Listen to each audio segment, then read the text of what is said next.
Before we get into today's edition of Just the Truth, let me tell you about the latest special from Michael and Dale at MyPillow. The standard MyPillow, normally $49.98 for a limited time only, just $14.88 with promo code Joey. Go to MyPillow.com, click on the radio listener specials, and see all the specials. There's a limited quantity of just 10 at this special price. That's $14.88 with promo code Joey. Thanks for joining me in the PhD Weight Loss Studio. To lose weight for the last time, visit myphdweightloss.com. It was a showdown between two presidents yesterday, and guess who won? Colombian President Gustavo Petro made a dramatic about-face yesterday, offering his presidential plane to pick up Colombian migrants from the U.S. after President Donald Trump imposed retaliatory measures in response to Petro's initial refusal to accept deportation flights. We have the details of what happened over the weekend. Also, the Trump administration rolled out a social media thread yesterday highlighting the worst criminals arrested by Immigration and Customs Enforcement since President Donald Trump was sworn in as the nation's 47th president last week. We have that info for you as well. Border Czar Tom Homan warned ABC News yesterday that daily deportation numbers are set to rise in the coming weeks as Trump 2.0 begins to expand its operations. And the new CIA boss, John Ratcliffe, says that the Biden-era report backing lab leak theory has been released to restore trust. We have a busy Monday for you. Let's get started. I told you we'd be back. And ye shall know the truth, and the truth shall make you free. It's Joey Hudson. I wanted to name it the Joey Hudson Bill, but, they don't allow you to put names on bills. But I wanted to call it the Joey Hudson Bill because I know that one's been near and dear to you for a number of years. That's how it's done. Let your voice be heard. And the truth shall set you free. Here's Joey Hudson. Colombian President Petro made a dramatic about-face yesterday. He started to play a game of chicken with Donald Trump, and he learned pretty quickly you don't play chicken with Donald Trump. As President Trump imposed retaliatory measures in response to President Petro's initial refusal to accept deportation flights. So here's what happened. In a statement issued by the Colombian government, the administration emphasized its commitment to providing a dignified return for migrants deported from the U.S. The statement confirmed that Petro had arranged for the presidential plane to transport deportees back to Colombia. The statement read, "This measure responds to the government's commitment to guarantee decent conditions." Now, this makes no sense whatsoever. Evidently, he claims that his pushback was, his objection was, the fact that the U.S. government had been transporting or was going to transport these illegals in Air Force cargo planes. And he didn't like that. So initially the response was that he didn't allow the planes to land. The decision made a very swift about face, though, when President Trump explained things to him and reeled off a list of actions that he was going to take by not allowing the planes to land and bring these people back from whence they came. The Colombian president was critical of the U.S. deporting the Colombia illegals as treating them like criminals, he said. Well, guess what? They were and are criminals because they snuck into our country when they were not allowed. So, yes, they're criminals. So here's what President Trump was going to do when the Colombian government refused to allow our planes to land. Trump was going to put a 25% tariff on all Colombian goods entering the U.S., and it was going to be raised to 50% after 1 week. He was going to have a travel ban and visa revocation for Colombian government officials and their allies, a public denouncement of Petro's actions, framing them as a threat to U.S. national security and public safety. Trump issued a very stark warning on his social media platform, Truth Social, accusing the Colombians of jeopardizing the security of both nations. He said Petro's denial of these flights has jeopardized the national security and public safety of the United States. These measures are just the beginning. We will not allow the Colombian government to violate its legal obligations. In response, the Colombian government initially vowed to retaliate. They said that they would raise tariffs on U.S. goods by 25% and directed his administration to seek alternative trade partners. Petro later escalated his rhetoric, rhetoric, raising the tariffs to 50% and publishing a lengthy statement on social media accusing the Trump administration of exploiting Colombia's economic vulnerabilities. Well, guess what? Again, President Petro, I wouldn't jump into a game of chicken with Donald Trump. President Trump, who has made cracking down on illegal immigration a cornerstone of his new administration, dismissed Petro's threats as posturing. He spoke to Fox News, highlighted the swiftness of Petro's eventual compliance, and reiterated the importance of enforcing U.S. immigration laws. Trump said Petro caved because he realized he couldn't win this fight. We're prioritizing the safety of our country and ensuring that nations honor their commitments. This initial clash between Trump and the Colombians underscores this complex relationship between the U.S. and Colombia, which they are a key ally in South America. But they're not going to dictate what we do, and especially when it means returning illegals from their country who have come to our country uninvited. It's just that simple. And look, they need us more than we need them. Big time. So who are these criminals, by the way? The Trump administration rolled out a social media thread yesterday highlighting the, quote, worst criminals arrested by ICE since President Trump was sworn in last Monday. The White House X thread reads, under President Trump's leadership, ICE agents are working tirelessly to protect our communities from illegal alien child rapists to gang members and individuals with suspected ties to ISIS. Here are some of the worst criminals arrested. Then they posted wanted posters with these people's, these men, their mugshots. One post reads, make America safe again. Edgar de la Cruz Monzo, a convicted child rapist and Mexican nationalist who was arrested by ICE in Seattle on January 25th. Another post reads, make America safe again. A Jordanian national with suspected ties to ISIS was arrested by ICE in Buffalo Rouse's Point on January 24th. Another post, make America safe again. An MS-13 gang member from El Salvador wanted for aggravated homicide with a red notice was arrested by ICE Los Angeles January 24th, and the list went on. Border Czar Tom Homan warned that daily deportation numbers are set to rise in the coming weeks as President Trump's administration begins to expand its operations. Homan made the comment during a Sunday appearance on ABC News this week with host Martha Raddatz. The border chief says that the administration is currently only targeting violent illegal aliens, but that soon will change and the number will only be increasing with each day. So is this what we will see every single day, ending in what the president has promised is millions and millions being deported? Yes, but you can see the numbers steadily increase, the number of arrests nationwide as we open up the aperture. Right now it's concentrating public safety threats, national security threats. That's a smaller population. So we're going to do this on priority base, as President Trump's promised, but as that aperture opens, there'll be more arrests nationwide. That is, if these criminals stay in our country. I got a feeling we're going to see a lot of self-deportation. These criminals are going to pack up and leave our country because they realize now that they're not safe, that we're not going to just turn the other cheek, that we're not going to ignore the fact that they're here, that we have a government now who's going to protect citizens of the United States, who's going to protect our borders, our sovereignty.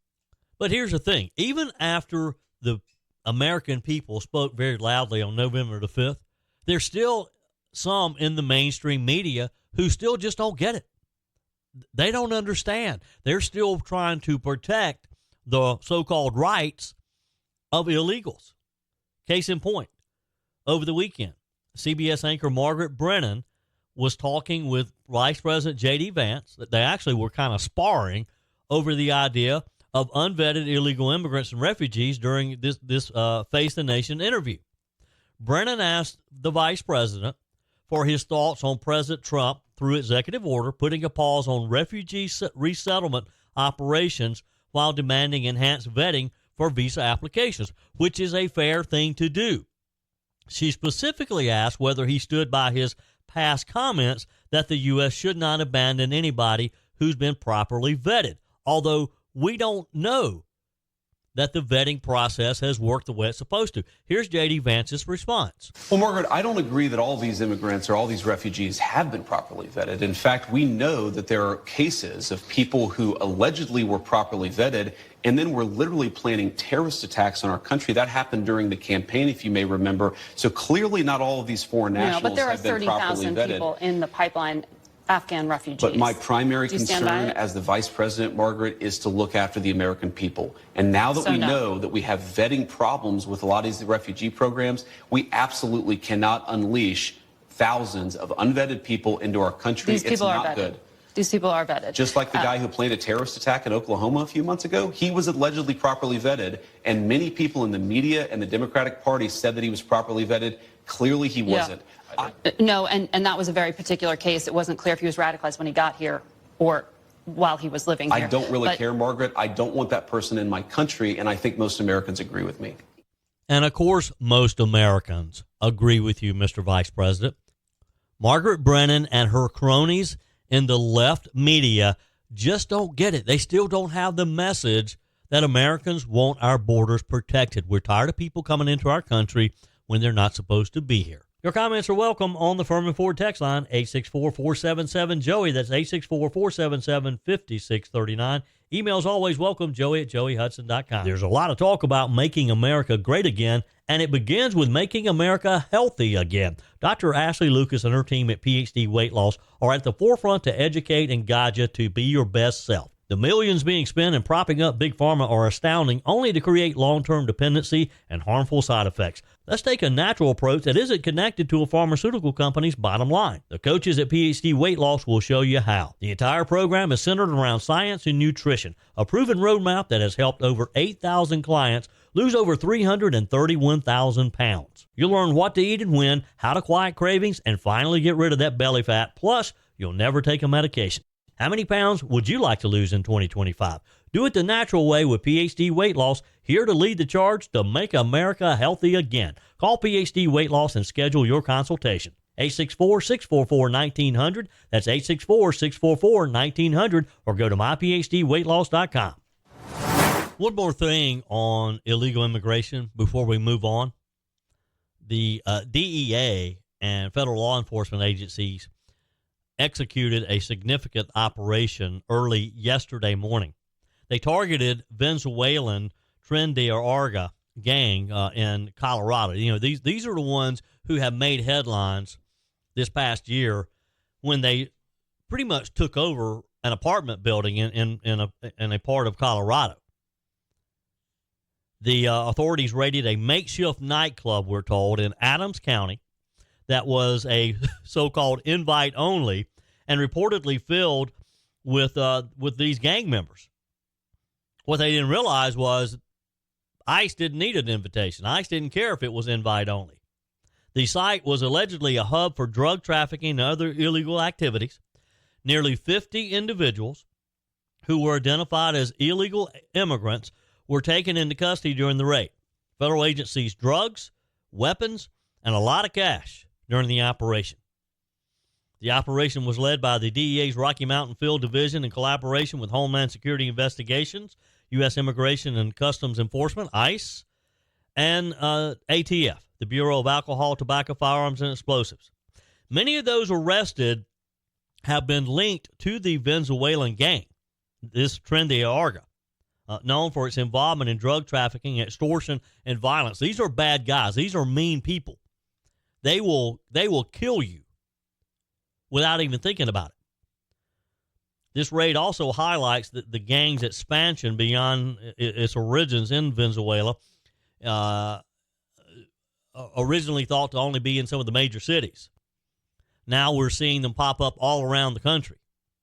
The operation is part of the Trump 2.0's nationwide crackdown on criminal illegal immigrations.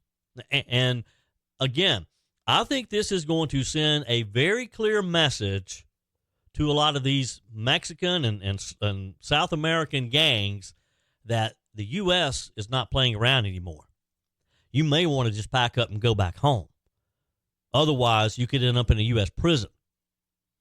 Since President Trump's inauguration, ICE and federal agents have conducted many high-profile raids because they want people to know what they're doing. They want the message to get back to these gangs and to these thugs. That's why they're making such a big deal out of it. That's why they're wanting this to be in the news, because they know that these crooks, that these illegals, that these gangs, that the Mexican drug lords in Mexico and South America, all around the world, that they're watching the news. They're watching the Trump administration very closely to find out if he's really going to do what he's been saying he's going to do. And by the way, he is, isn't he? The administration has prioritized targeting organized crime units like this gang and many others, because they're going to restore law and order. They're going to protect the American people. President Trump announced retaliatory tariffs, as we talked about earlier, against Colombia for refusing to accept U.S. deportation flights. He got into a game of chicken with the Colombian president yesterday, and the Colombian president, he blinked first. The DEA shared images and video from the raid showing detainees lined up in handcuffs just outside of this nightclub. Again, I thought it was funny that it was invitation only, and ICE showed up, federal agents showed up. Wonder what they thought when these agents came storming into their invitation-only party. You saw in the video law enforcement buses just lined up, ready to put these guys aboard in handcuffs. And a lot of the contraband that was recovered included a lot of firearms. These bad guys have guns, big time. This operation, again, reflects the administration's commitment to tackling illegal immigration and doing it quickly, prioritizing the removal of individuals linked to criminal enterprises, ensuring that border national security is enforced. And they're not going to back down. One more thing, too, on Vice President J.D. Vance, because he was front and center over the weekend. He expressed his disappointment yesterday over criticism from U.S. Catholic bishops regarding the Trump administration's early immigration policies. As a practicing Catholic, Vice President Vance suggested that the U.S. Conference of Catholic Bishops may be motivated by financial interests rather than purely humanitarian concerns like they pretend to be, pointing to federal funding that the organization received during the Biden administration to help resettle unauthorized migrants. So what do you think it is? You think Vance is right? That it's the money that this Catholic group wants? That the Biden administration has been giving them?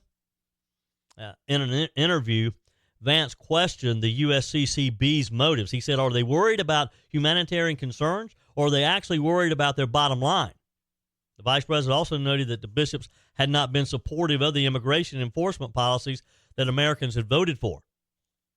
The USCCB has strongly opposed several of the Trump administration's early executive orders on immigration. Among those, Archbishop Timothy Braglio, president of the USCCB, described some of the orders as deeply troubling.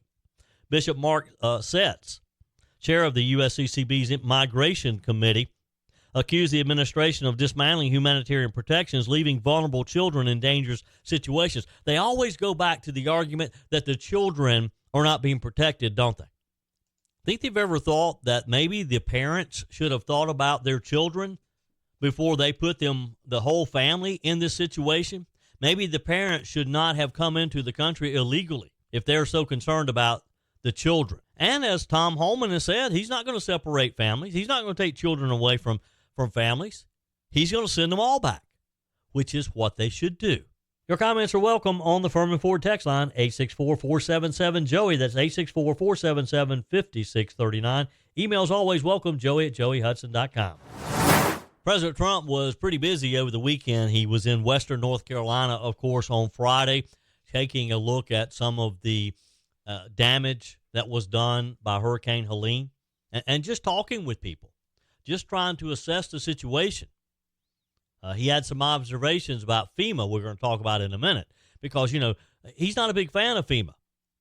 And if you look at what FEMA has done or hasn't done in Western North Carolina, you kind of understand why. I mean, FEMA is supposed to be the cavalry, right? They're supposed to be coming into an area and saving people, taking care of things. Well, apparently, they've been asleep at the wheel when it comes to North Carolina. And as President Trump said, FEMA is not good. Those aren't just words, folks. That's a promise that he's going to have real reform of FEMA. So let's talk about the elephant in the room, FEMA. President Trump didn't hold back, saying, quote, I'll also be signing an executive order to begin the process of fundamentally reforming and overhauling FEMA, or maybe getting rid of FEMA, maybe just eliminating FEMA altogether. Because the president thinks that maybe if he sends the money that FEMA spends to the states can better spend it. And why not take a look at this? Why not look at things a little bit differently? How many times in recent years when we've had natural disasters has FEMA dropped the ball? So maybe it's time we take a real hard look at FEMA and not just think, well, that can't be done. This is a federal agency that responds to emergencies. We can't mess with them. Well, of course we can. Trump doesn't want to just put a Band-Aid on a problem. He wants to bring in the wrecking ball to the whole system and really get under the hood and find out what's working and what's not working. And obviously, FEMA must not be working, because we hear this over and over again. It's not just Western North Carolina. It's happened in Florida. It's happened at a lot of natural disasters. We're seeing it in California again. And let's just face it, Donald Trump has a point. FEMA's inefficiency has left thousands of people in North Carolina and other states in limbo. We're told that some are still stuck in hotels months after the hurricane. The U.S. Army Corps of Engineers reports that only half of the debris cleanup is done. Folks, that's embarrassing that a country as great as ours can't seem to get Western North Carolina cleaned up, can't seem to get people in housing. The people of North Carolina deserve better, and President Trump is stepping in where bureaucrats have failed. And yes, they may get their feelings hurt. Yes, there may be some overhauling of a system that evidently doesn't work. South Carolina Representative Nancy Mace was asked by Fox News about FEMA being dismantled. She didn't hold back. She didn't hesitate to agree, says it's time to take action. Even when Asheville, North Carolina's mayor says, well, we don't need to make any rash decisions here. We don't need to upset the apple cart in the middle of this. Here's the exchange. After visiting hurricane-damaged North Carolina and fire-ravaged Los Angeles, President Trump floated the idea of getting rid of FEMA. The mayor of Asheville, North Carolina, a Democrat, doesn't like it. Let's play it. If you were to instantly make that go away, I think it would be devastating for individuals, for businesses, for cities, for counties, and for the state of North Carolina. You would have to be very thoughtful in terms of how you did that. And I would urge the president not to make any rash decisions around reconstructing FEMA right now, as we're in the middle of recovering from this disaster. You obviously get hurricanes in South Carolina. Are you ready to scrap FEMA? Oh, absolutely. And look, you saw Donald Trump show up to North Carolina over the last couple of days and see the devastation that North Carolina residents continue to live in, the squalor, the tents, the RVs, the homeless, those that can't afford to pay for a hotel. What has FEMA done other than house criminal illegal aliens? They had $1.45 billion they sent to house illegals. And that money could have been used in cities in North Carolina, South Carolina, Tennessee, Georgia, those that were hardest hit. And look, I think if we block grant emergency resource funds to states, put governors in charge, maybe Gavin Newsom in California would get back to work for the people of California. All right. Tomorrow, House Republicans gather in South Florida for a retreat to talk about advancing the Trump agenda. What are your expectations, Congresswoman?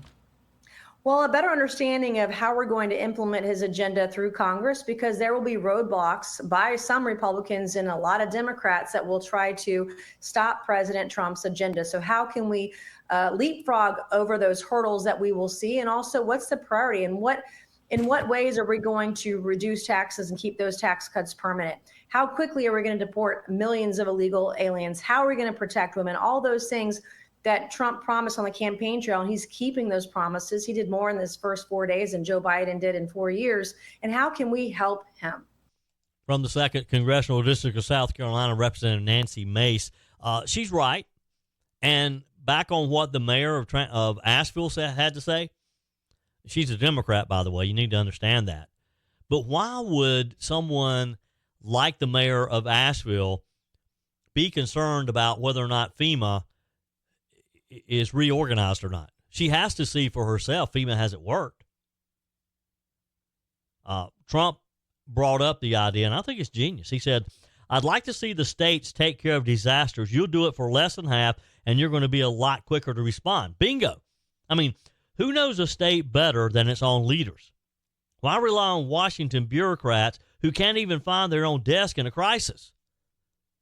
And I think Representative Nancy Mace is right. You block grant that money that FEMA is spending. Plus, you're going to have a lot more money to send down because with FEMA, you're going to eliminate all the administrative costs. So if you took the same amount of money that's in the FEMA budget and you sent that in the form of grants to states, I think they're going to be more efficient and they're going to get it to people a lot faster. I think the president is spot on here. States need the tools and resources to respond to disasters directly. And Trump's vision is about empowering local governments while cutting out the inefficiency. And let's not forget, the cost of FEMA's bloated bureaucracy has to be, you could help a lot of people. You could house a lot of people in Western North Carolina for what these Democrats are being, these bureaucrats are being paid. Actually, I was right to begin with, wasn't I? Democrats, because most of the bureaucrats are Democrats. While FEMA has dropped the ball, President Trump is making sure that North Carolina and California, did you happen to see him arrive in California on Friday? Governor Gavin Newsom wasn't supposed to be part of the welcoming committee.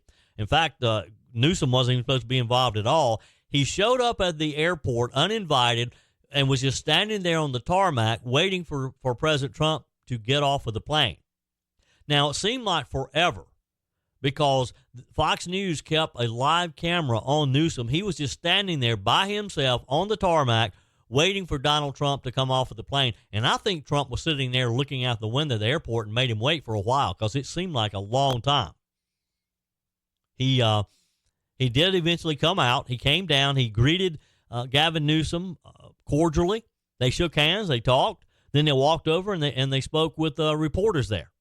And President Trump said in front of the governor, and the governor said in front of the whole world, we're going to work together. We're going to get this resolved. President Trump said, I'm going to take care of California. Now, get this. FEMA was about to boot families out of hotels this month in some of these areas. But thanks to Trump's intervention, those families now have until May 26th. They got a little extension now. There are over 3,000 families who would have been out in the cold. Now, this is back in North Carolina's case.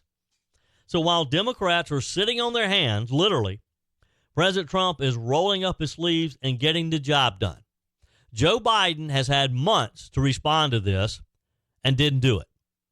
Joe Biden he sat back and let FEMA try to take the lead on it, and we all know that FEMA is not capable of it. President Trump also made it clear that this isn't just about one storm or one state. He said it's about the systemic failure in how our country handles disasters. He called out FEMA for failing the country, not just North Carolina, not just California. He pointed to Democrats who don't care about North Carolina, and he's right. If they cared, why wasn't this fixed months ago? Why does it take Trump to fly into the eye of the storm, literally and figuratively, to get things moving? Why didn't Joe Biden do this immediately after the storm? So what's the takeaway here? Leadership matters. That's it. Accountability matters. Donald Trump is showing America once again that he's not afraid to tackle the hard issues, even when it means taking on an entrenched bureaucracy, because that's FEMA. FEMA is as entrenched as you'll ever get, and they have failed North Carolina.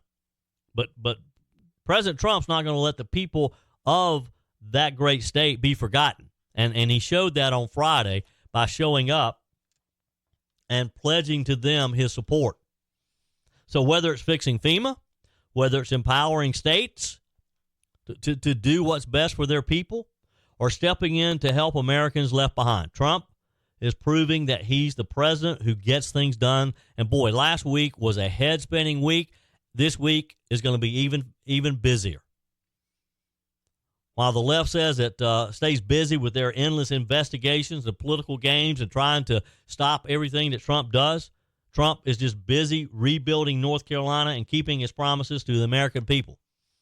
I think we're going to see the same thing happening in California, whether they deserve it or not. You know, we can't blame the ordinary Californian for what their Democrat left-leaning government does. Although I guess we can blame them for putting them in place, but maybe they've learned a lesson. Maybe they've awakened and they'll make some changes. I hope they do. Folks, this is why we fight. This is why we support President Trump. It's about results. It's not about rhetoric. It's not about showcasing. It's not about politics. It's about getting results, and that's what Donald Trump's all about.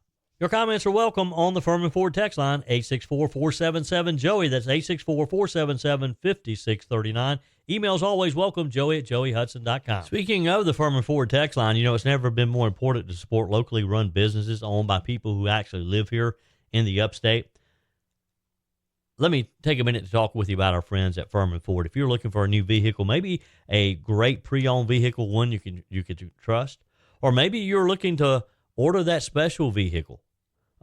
Either way, if you want a new one, a brand new one, or a pre-owned that you can trust, the folks at Firmin Ford, they're there to help you. Their name is on the sign because their name is on the line, because every single transaction is important to them. Jim Firmin, Matthew Firmin. They do business the right way. When you stop by, when you give them a call, or maybe when you just send them a quick email, you're always going to have access to a member of the Firmin Ford family. And by the way, they also offer great service, and you're not going to have to wait weeks and weeks to get it done. And you do not have had to purchase your vehicle at Firmin Ford. Doesn't even have to be a Ford. They service all makes and models. Visit my friends at Firmin Ford online at firminford.com, firminford.com. Okay, one more thing, and I know I keep saying this. I keep saying that this is the last thing on illegal immigration, but protecting the southern border, that's an important issue. President Trump has come up with another way to do this, and I think it's ingenious. He said in Las Vegas over the weekend that he has a plan to repurpose IRS agents. Trump proposed relocating the nearly 88,000 IRS agents hired under the Biden administration to the U.S.-Mexico border. He suggested they could patrol the area while being armed, citing existing provisions that allow certain IRS agents to carry firearms.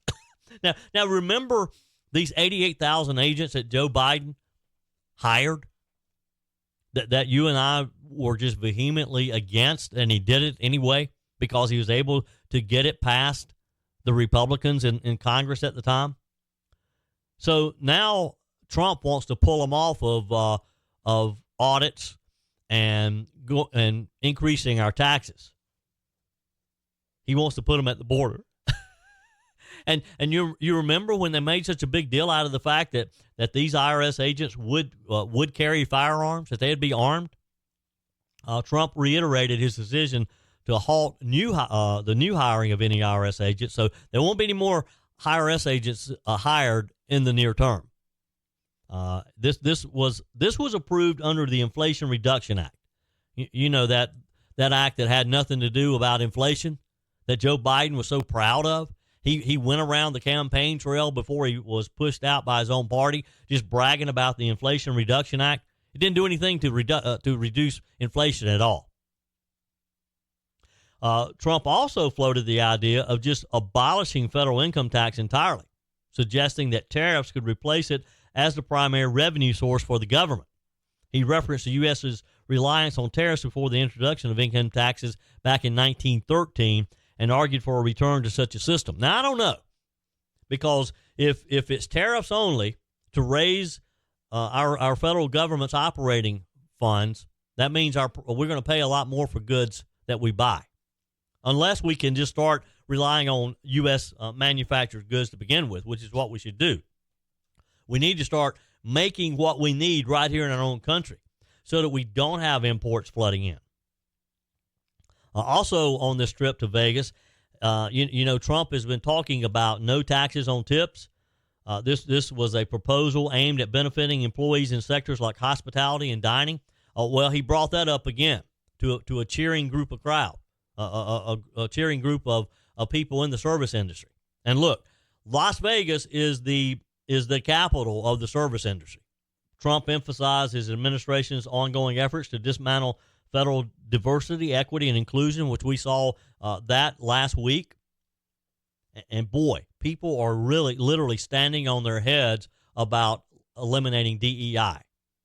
I saw a story yesterday about a conference at South Carolina State University. South Carolina State is an all-black school, higher education. Evidently, they had some type of job fair coming up that was all centered around DEI. They canceled it because of the actions that Trump took last week, eliminating all diversity officers. Now, let me ask you this. The first thing that crossed my mind is, if this conference was so important to get these young black students jobs, why would you cancel it just because Donald Trump is eliminating DEI? Don't they still need jobs? Why would you just cancel this? Is that kind of acknowledging that some of these programs wouldn't exist if the federal government didn't enforce it, didn't mandate it? Also last week, we saw the U.S. withdrawal from the World Health Organization, which is another campaign promise of Donald Trump. We saw, of course, him double down on the focus on stricter border enforcement, energy independence. There's a big week on energy independence last week, and on tax policy reform. Last week was a busy week, folks. But guess what? This week's going to be busy, too. As President Trump is entering his second week in office, he's going to have he has a combination of scheduled events and the potential of unexpected announcements, which he's so good at. You never know what's going to come out of the White House right now. So here's what we know. House GOP, they're going to be having a retreat at Trump National in Doral, Miami this week. President Trump is set to attend to talk with House GOP leaders to come up with a strategy on some of his major legislative goals. And those goals, of course, involve additional border security, additional domestic energy production, and a tax plan. Early discussions on a new tax reform package to align with Trump's America First economic agenda.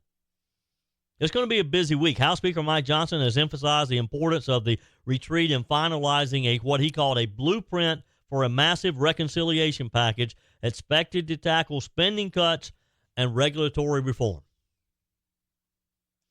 Also, House Speaker Mike Johnson has invited President Trump to deliver an address to a joint session of Congress, laying out his legislative agenda and his vision for the next 4 years. That will take place March the 4th.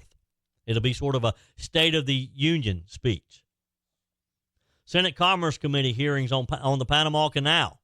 Did you see where the Panamanian government has ordered an audit? So suddenly, rather than posturing and trying to say, oh, you're not going to take our canal back, they decided they're going to get on board and they're going to actually audit this. I think it's, is it Taiwanese who are the company that is right now managing the Panama Canal? No, maybe they're from Hong Kong. Anyway, the Panamanian government has hired auditors to get in there and take a look to make sure that it's being managed properly, because they understand that Donald Trump is not just threatening to take it over because it's being managed improperly. The Senate Commerce Committee hearing on the Panama Canal is headed up by Senator Ted Cruz. The hearing will examine the Panama Canal's importance to the U.S. trade and national security. This, of course, is in response to President Trump saying that maybe we need to take it back from Chinese influence. Secretary of State Marco Rubio will travel to Panama and other Central American nations this week, again, kind of emphasizing the administration's focus on strengthening U.S. influence in the region. And I got a feeling that Secretary of State Marco Rubio is not going to be like Vice President Kamala Harris was, where she was flying around down there talking about, well, we're going to get to the root causes of our illegal invasion. Marco Rubio is going to get to the real causes.